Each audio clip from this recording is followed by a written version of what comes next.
maintenant, on est dans une situation où c'est ce que vous dites qui renforce l'extrémisme. Quand vous dites que l'immigration pose un problème, il faut aussi parler des avantages de l'immigration.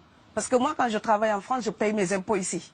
Donc les étrangers qui sont là, il y a une partie qui peut travailler et envoyer au pays aidé. La majorité paye ses impôts, s'installe dans vos pays, enrichit vos pays.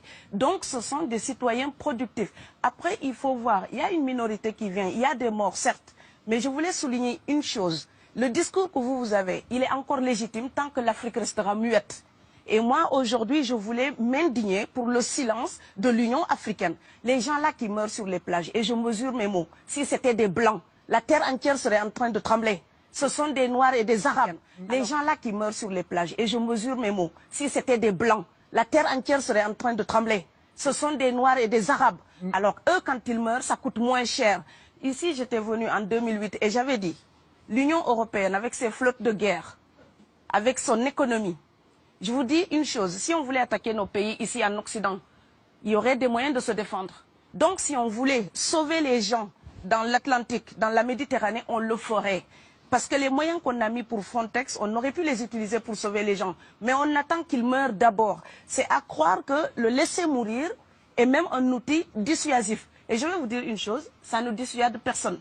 Parce que quelqu'un qui part et qui envisage l'éventualité d'un échec, celui-là peut trouver le péril absurde et donc l'éviter. Mais celui qui part pour la survie, qui considère que la vie qu'il a à perdre ne vaut rien, eh bien celui-là, sa force est inouïe, parce qu'il n'a pas peur de la mort. C'est exactement pourquoi il faut fermer des frontières complètement. Il faut sauver l'Afrique et sauver l'Europe. Vous ne pourrez pas rester comme vous ne resterez pas comme des poissons rouges dans la forteresse européenne.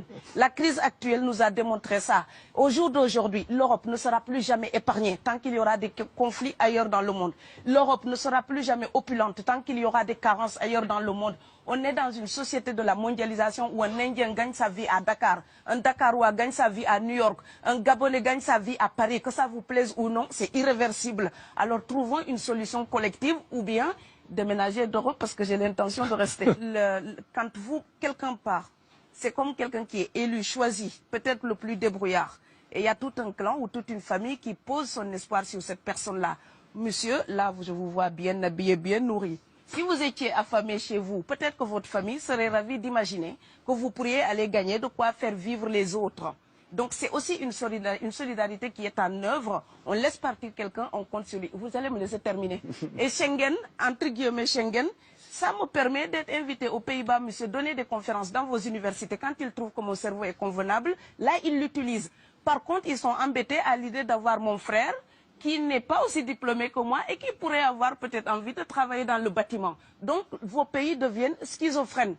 On ne peut pas trier les gens comme ça avec les étrangers utiles et les étrangers néfastes. Et la deuxième chose que je veux dire aussi, c'est que les Européens, là, on voit des Africains qui viennent, d'accord? Ce mouvement, ce déplacement de population, on le voit. Mais on ne voit pas le mouvement des Européens allant vers les autres pays. Alors, celui-là, c'est le mouvement des puissants. Ceux qui ont l'argent, ceux qui ont le bon passeport. Donc vous allez au Sénégal, vous allez au Mali, vous allez dans n'importe quel pays du monde, au Canada, aux États-Unis, partout où je vais, et je voyage tout le temps, je croise des Français, des Allemands, des Hollandais. Je les rencontre partout sur cette planète parce qu'ils ont le bon passeport. Donc, comme avec l'exotisme, l'Europe s'était arrogé le précepte unique, unilatéral, de l'exotisme. Les autres sont exotiques. Alors que pour quelqu'un de mon village, il n'y a rien de plus exotique que quelqu'un d'Amsterdam. Maintenant, pour l'étranger aussi, pour les voyages des temps modernes avec la mondialisation, quand les pauvres viennent vers vous, il y a des mouvements de foule qu'il faut bloquer. Mais quand vous, avec votre passeport et avec toutes les prétentions que cela donne, vous débarquez dans les pays du tiers-monde, là, vous êtes en terrain conquis. Donc, on voit les pauvres qui se déplacent, on ne voit pas les riches qui investissent dans nos pays. L'Afrique se développe à un taux entre 5 et 10%. Ce n'est plus de la progression, c'est de la surchauffe.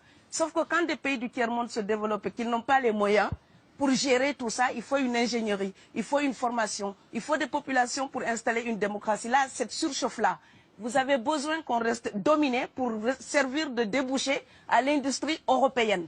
Alors il faut arrêter l'hypocrisie. On sera riches ensemble ou on va se noyer tous ensemble.